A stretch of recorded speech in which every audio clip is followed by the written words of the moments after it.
दोस्तों कहते हैं कभी कभी मोहब्बत पूरी नहीं होती, लेकिन फिर भी वह दुनिया की सबसे खूबसूरत चीज बन जाती है। आज की कहानी भी कुछ ऐसी ही है, जिसे सुनकर शायद आपकी भी आंखें नम हो जाएं। किस्सों में जो राजकुमारियां होती थीं, वैसी ही थी राजकुमारी अन्वेषा। गौरवर्ण, काले घुंघराले बाल, बड़ी बड़ी सपनीली आंखें और मुस्कुराहट में छुपी एक रहस्यमयी उदासी। पर अन्वेषा की कहानी वैसी नहीं थी जैसी परियों की होती है। उसकी दुनिया सोने के महलों में चमकती थी, लेकिन उसके दिल का आंगन वीरान पड़ा था। स्वर्णगढ़ नाम का उनका राज्य बहुत ही समृद्ध था। राजा शौर्य विक्रम सिंह अन्वेषा के पिता न्यायप्रिय किंतु कठोर थे। राजमहल की भव्यता, मखमली कालीनों से ढकी दीवारें, जड़े हुए झूमर और चमचमाते दरबार, सब कुछ था, बस स्वतंत्रता नहीं थी। अन्वेषा को बचपन से सिखाया गया था, राजकुमारियां सपने नहीं देखती, वे राजवंश के भविष्य के लिए जीती। लेकिन अन्वेषा का मन हमेशा उन सपनों के पीछे भागता जिन्हें वह कभी जी नहीं सकती थी। खुली हवाओं में दौड़ना, बारिश में भीगना, आम आदमी के जीवन को महसूस करना, यह सब उसके लिए वर्जित था। उधर दूसरी ओर था अर्जुन, एक साधारण युवक। उसी महल के बागों में माली का काम करता था। उसके पिता कभी महल के रसोई में काम करते थे, लेकिन एक दुर्घटना में उन्होंने अपनी जान खो दी थी। अब अर्जुन ही घर का सहारा था।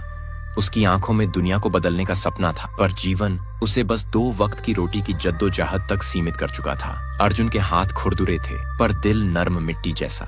उसने कभी ऊंचे सपने नहीं देखे, पर उसे रंगों से, फूलों से और कहानियों से मोहब्बत थी। रात को गांव के कुएं के किनारे बैठकर वह चांद को देख कहानियां बुनता, कभी राजकुमारी की, कभी किसी अनाम नायक की। यह वह दिन था जब तकदीर ने पहली बार उन्हें आमने सामने ला दिया। माघ का महीना था। ठंडी हवाएं महल के गलियारों में गुनगुनाती फिर रही थीं। राजमहल के सबसे सुंदर बगीचे में आज खास तैयारी थी। राजा का जन्मदिन आने वाला था। अर्जुन और बाकी माली फूलों की क्यारियों को संवारने में लगे थे। चारों ओर गुलाबों की भीनी खुशबू बिखरी थी। अन्वेषा ऊब कर अपनी चुप्पी तोड़ना चाहती थी। राजा ने उसे सख्ती से आदेश दिया था कि वह महल के आंतरिक परिसर से बाहर न निकले। पर उस दिन कुछ तो था, कोई अदृश्य पुकार जो उसे खींच लाई थी बागीचे तक। चुपचाप सफेद रेशमी चादर सी पोशाक पहने वह बाग में उतर आई। हवा में उसके घुंघराले बाल उड़ रहे थे। अर्जुन, जो गुलाबों की बेल बांध रहा था, अचानक उसे देखकर थम गया। उसने अपनी आंखें झुका लीं, क्योंकि गरीबों को राजा राजकुमारियों की ओर सीधे देखने की मनाही थी। पर अन्वेषा के कदम वहीं रुक गए। वह गुलाब के एक छोटे पौधे के पास रुक गई, जो मुरझा रहा था। उसने पूछा, यह क्यों मुरझा रहा है? अर्जुन ने सिर झुकाए ही जवाब दिया, महारानी, शायद इसे सही धूप और पानी नहीं मिल सका, लेकिन अगर इसे थोड़ी देखभाल मिले तो यह फिर से खिल उठेगा। अन्वेषा ने पहली बार किसी से ऐसी मासूम, बिना डर वाली आवाज सुनी थी। उसकी आंखों में कौतूहल झलक उठा। वह बोली, तुम्हारा नाम क्या है? अर्जुन, उसने धीरे से कहा। अर्जुन। अन्वेषा ने नाम को दोहराया, जैसे कोई अनमोल चीज खोज ली हो। अर्जुन ने उसे देखा पल भर के लिए। उनकी नजरें मिलीं, जैसे कोई भूला हुआ राग फिर से हवा में बज उठा हो। कोई शब्द नहीं कहा गया, पर उस एक क्षण में एक रिश्ता बन गया, खामोश, नाजुक और अनकहा। बादल घिर आए थे।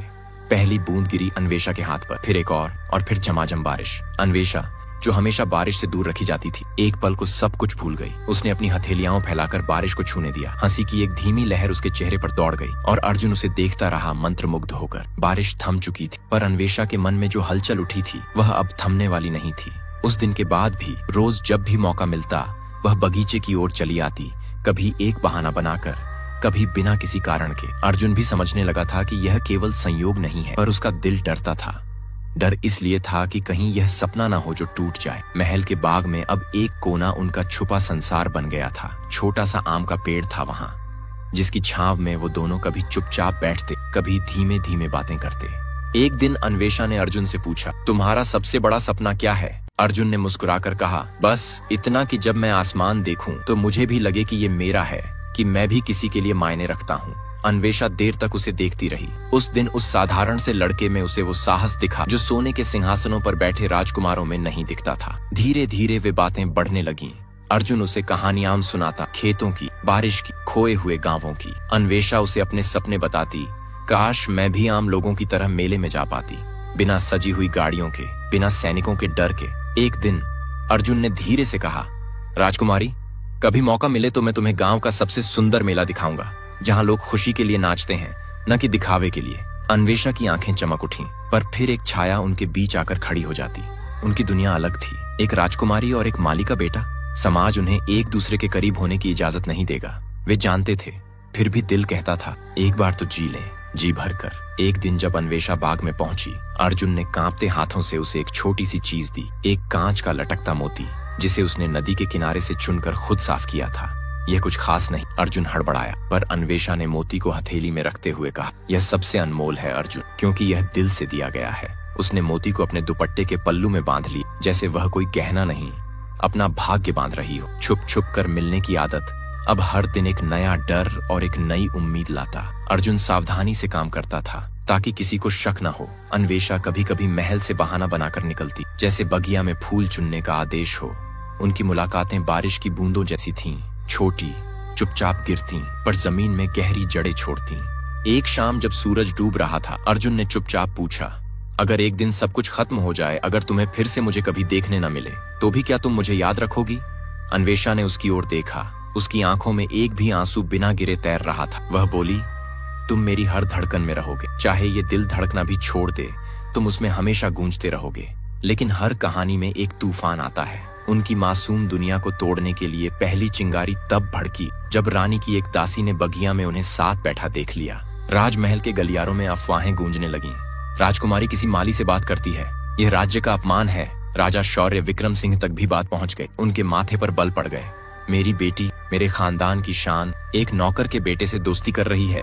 गुस्से में राजा ने फैसला किया, इस लड़के को महल से हमेशा के लिए निकाल दिया जाएगा और राजकुमारी की शादी जल्दी से जल्दी तय कर दी जाएगी। अभी अर्जुन और अन्वेषा को यह सब मालूम नहीं था। वे अपनी ही दुनिया में खोए थे, अनजान की एक भूचाल उनकी तरफ बढ़ रहा है। अगली सुबह महल का वातावरण अजीब सा भारी था। दरबार में सन्नाटा पसरा हुआ था। राजा शौर्य विक्रम सिंह का चेहरा कठोर था। उनकी आंखों में गुस्से की लपटें जल रही थीं। महल के सेनापति को बुलाया गया। राजा ने आदेश दिया, उस लड़के को पकड़ो और महल से बाहर कर दो, और हाँ, उसे यह एहसास भी कराओ कि वह कभी राजमहल के आसपास भी फटके तो उसे इसकी कीमत चुकानी पड़ेगी। अर्जुन, जो अनजाने में गुलाब की एक क्यारी संवार रहा था, अचानक 4 सैनिकों से घिर गया। उसने कुछ भी नहीं समझा। क्या हुआ? उसने मासूमियत से पूछा। राजा का आदेश है, अब से तुम इस महल का हिस्सा नहीं हो, सैनिकों ने सख्त आवाज में कहा। वह कुछ कहना चाहता था, पर शब्द गले में ही अटक गए। अंदर से तोड़ती हुई तकलीफ के साथ वह पीछे मुड़ा। उसने एक बार बाघ की ओर देखा, वही आम का पेड़, वही गुलाब की महक, जो अब उसकी नहीं रह गई थी। उधर अन्वेषा को जब दासी ने खबर दी, वह बदहवास सी महल के पीछे की ओर भागी, पर देर हो चुकी थी। महल के विशाल फाटक उसके सामने बंद हो चुके थे। अर्जुन को महल से धक्के देकर बाहर निकाल दिया गया था। वह फाटक पर हाथ मारती रही, नहीं अर्जुन रुको, पर केवल गूंजती हुई चुप्पी ने उसे जवाब दिया। उस रात अन्वेषा छत पर बैठी रही। आकाश में चांद अकेला था, जैसे वह खुद। उसके हाथ में वही छोटा कांच का मोती था, अर्जुन का दिया हुआ तोहफा। उसे सीने से लगाए वह फूट फूट कर रोई। इधर राजा ने जल्दबाजी में अन्वेषा के विवाह की तैयारियां शुरू कर दी। एक शक्तिशाली पड़ोसी राज्य के राजकुमार से रिश्ता तय कर दिया गया। राजा सोचता था कि यह विवाह अन्वेषा को भूलने पर मजबूर कर देगा, पर वह नहीं जानता था, सच्चे प्यार को कोई दीवार, कोई शादी, कोई रिवाज भुला नहीं सकता। महल से निकाले जाने के बाद अर्जुन गांव के बाहर एक पुराने खंडहर में रहने लगा। दिन रात वह खुद से लड़ता रहा। उसकी आंखों में एक ही चेहरा घूमता, अन्वेषा का। हर रात वह बाग की ओर देखता, जहां कभी दोनों ने सपने देखे थे। उसे डर था, क्या अन्वेषा भी उसे भूल गई होगी, या वह भी उसी दर्द से गुजर रही होगी। एक रात अर्जुन ने फैसला किया, चाहे जो भी हो, मैं उसे आखिरी बार देखूंगा, बस एक बार। बारात की तैयारियां जोरों पर थीं। महल को सोने की झालरों से सजाया गया था, लेकिन अन्वेषा का चेहरा बुझा हुआ था। विवाह के एक दिन पहले अर्धरात्रि का समय था। अर्जुन महल के पीछे से चुपके से घुसा, क्योंकि वह जानता था उस आम के पेड़ के नीचे अन्वेषा अब भी उसका इंतजार कर रही होगी। चांदनी में भीगी हुई अन्वेषा वहां बैठी थी, सफेद पोशाक में, हाथ में मोती पकड़े। जब अर्जुन उसकी नजरों के सामने आया, वह उठ खड़ी हुई। पल भर के लिए समय थम गया। न कोई शब्द, न कोई आवाज, सिर्फ धड़कनों की गूंज थी। अर्जुन ने टूटे स्वर में कहा, मुझे माफ कर दो, मैं कुछ नहीं कर सका तुम्हारे लिए। अन्वेषा ने उसका हाथ पकड़कर कहा, तुमने जो दिया वह सबसे अनमोल है अर्जुन, सच्चा प्यार जो कोई छीन नहीं सकता। ना ये महल, ना ये ताज, और ना ये दुनिया। वे जानते थे अगली सुबह सब कुछ बदल जाएगा, पर उस रात उस चांदनी के नीचे 2 टूटे दिलों ने एक पूरा संसार बसा लिया था, अपनी खामोश मोहब्बत का संसार। अर्जुन ने जाते जाते कहा, अगर कभी अगले जन्म में मिले तो किसी राजा या रंक की पहचान के बिना, सिर्फ दिलों की पहचान के साथ। अन्वेषा की आंखों से आंसू टपक पड़े। वह बस सिर झुकाकर रह गई और अर्जुन चला गया, हमेशा के लिए।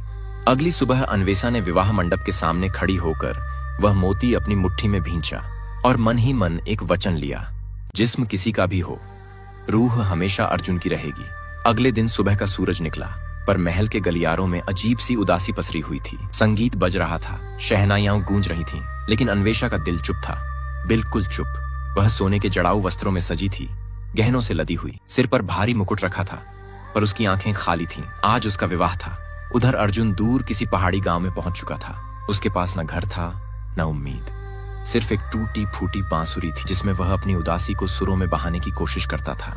इधर राजमहल की ऊंची दीवारों के पीछे अन्वेषा का दिल रोज टुकड़ों में टूटता था। विवाह के बाद भी उसका चेहरा उसी तरह शांत था जैसे कोई खाली किला। राजकुमार जिससे उसकी शादी हुई अच्छा था, लेकिन अन्वेषा के दिल का रास्ता अब किसी और के नाम लिखा जा चुका था, अर्जुन के नाम।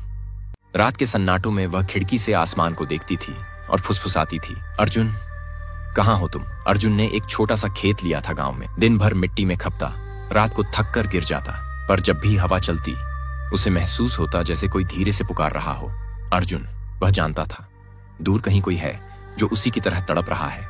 धीरे धीरे 1 साल बीत गया, सब कुछ बदल गया था। महल में नए राजा का शासन था। अर्जुन अब एक सफल किसान बन चुका था, पर अंदर से वह आज भी वही टूटा हुआ प्रेमी था। अन्वेषा अब भी हर साल उस मोती को संभाल कर रखती थी। उसने उसे अपने आंचल में बांध रखा था, जहां कोई देख न सके, पर उसकी हर धड़कन उसे महसूस करे। दोनों ने एक दूसरे से कोई वचन नहीं लिया था, कोई कस्में नहीं खाई थी, कोई प्रेम पत्र नहीं लिखे थे, लेकिन फिर भी उनके बीच एक अनकहा वादा था, चाहे तुम जिस भी दुनिया में रहो, मेरा दिल हमेशा तुम्हारे नाम धड़कता रहेगा। एक अंधेरी रात थी, चांद बादलों के पीछे छिपा था। अर्जुन खेत के किनारे बैठा था, बांसुरी बजाते हुए। उसकी बांसुरी से वही धुन निकल रही थी जो कभी बगिया के आम के पेड़ के नीचे गूंजी थी। उसी वक्त महल की खिड़की पर खड़ी अन्वेषा ने भी वही धुन सुनी, न जाने कैसे, न जाने क्यों। उसकी आंखों से आंसू बहने लगे। उसने आसमान की ओर देखा और बुदबुदाई, अर्जुन तुम आज भी मुझ में हो। कहते हैं ना, प्यार जो पूरा हो जाए वह सुकून देता है, लेकिन प्यार जो अधूरा रह जाए वह रूह बनकर जीवन भर साथ चलता है। अर्जुन और अन्वेषा का प्यार भी अब कोई कहानी नहीं था, वह अब एक रूह का रिश्ता बन चुका था जो सांसों से परे, समय से परे, हमेशा हमेशा के लिए जिंदा था। उनकी प्रेम गाथा खत्म नहीं हुई थी, वह बस एक अधूरी दास्तान बन गई थी जिसे हर धड़कता दिल अपने तरीके से पूरा करना चाहता है। साल बीतते रहे, राजमहल के झूमर फीके पड़ने लगे थे और गांव के पुराने खेतों में भी अब नई फसलें लहराने लगी थीं। लेकिन कुछ चीजें समय नहीं बदल पाता, जैसे टूटी यादें, अनकही मोहब्बतें। अन्वेषा अब भी वही थी, पर अब उसकी आंखों में एक अजीब सी शांति थी, जैसे उसने दर्द से दोस्ती कर ली हो। राजमहल के गलियारों में चलती हुई वह अक्सर खुद से सवाल करती थी, क्या अर्जुन भी मुझे याद करता होगा? क्या वो अब भी उसी आसमान को देखता होगा जिस पर मैं टकटकी लगाए रहती हूँ? एक दिन खबर आई, राज्य में भीषण बाढ़ आई थी। गांव के बहुत से लोग अपने घर छोड़कर सुरक्षित स्थानों की ओर जा रहे थे। महल ने मदद के लिए एक टोली भेजी। संयोग से अन्वेषा भी उस टोली का हिस्सा बन गई। शायद दिल के किसी कोने में उसे उम्मीद थी कि कहीं न कहीं एक बार फिर उसकी मुलाकात अर्जुन से हो सकती है। जब वह गांव पहुंची, चारों ओर पानी और बर्बादी का मंजर था। लोग रो रहे थे, बच्चे चीख रहे थे। तभी एक टूटी सी झोपड़ी के सामने उसे एक बूढ़ा आदमी मिला जो कांपते हुए कह रहा था। यहाँ एक युवक था, अर्जुन नाम का। वह सबको बचाते बचाते खुद पानी में बह गया। यह सुनकर अन्वेषा का दिल सुन्न हो गया। उसने हिम्मत जुटाकर पूछा, क्या उसका कोई सामान मिला? बूढ़े ने एक छोटी सी चीज उसकी ओर बढ़ाई, एक टूटी हुई बांसुरी। वही बांसुरी जिससे अर्जुन कभी प्रेम की धुन बजाया करता था। अन्वेषा ने बांसुरी को सीने से लगा लिया। वह वहीं कीचड़ में बैठ गई, आसमान की ओर देखा और एक चीख अपने अंदर दबा ली। उसकी चीख सुनाई नहीं दी, पर हवा में एक सिसकी बनकर फैल गई। उस रात गांव के किनारे नदी के पास बैठकर अन्वेषा ने बांसुरी अपने होठों से लगाई और एक धीमा सुर निकाला, टूटी फूटी धुन, लेकिन उसमें जो दर्द था वह पूरी कायनात को चुप कर देने वाला था। उसने आकाश की ओर देखा और बुदबुदाई, अर्जुन इस जन्म में हम जुदा हुए, पर अगली बार जब मिलेंगे तब न कोई महल होगा, न कोई दीवार, बस तुम और मैं, बस हमारा प्यार। कहा जाता है उस रात जब अन्वेषा ने वह बांसुरी बजाई थी तो बगिया के पुराने आम के पेड़ के नीचे एक पल के लिए अर्जुन की परछाई मुस्कुराई थी, जैसे उसने कहा हो, मैं यही हूं, तुम्हारी हर धड़कन में, हर सांस में, हर जन्म में। कुछ सालों बाद अन्वेषा भी धीरे धीरे समय के साथ महल से दूर होती चली गई। एक दिन वह बिना बताए गायब हो गई। कहते हैं वह नदी के किनारे एक छोटे से झोपड़े में रहने लगी थी, जहां वह रोज बांसुरी बजाती थी।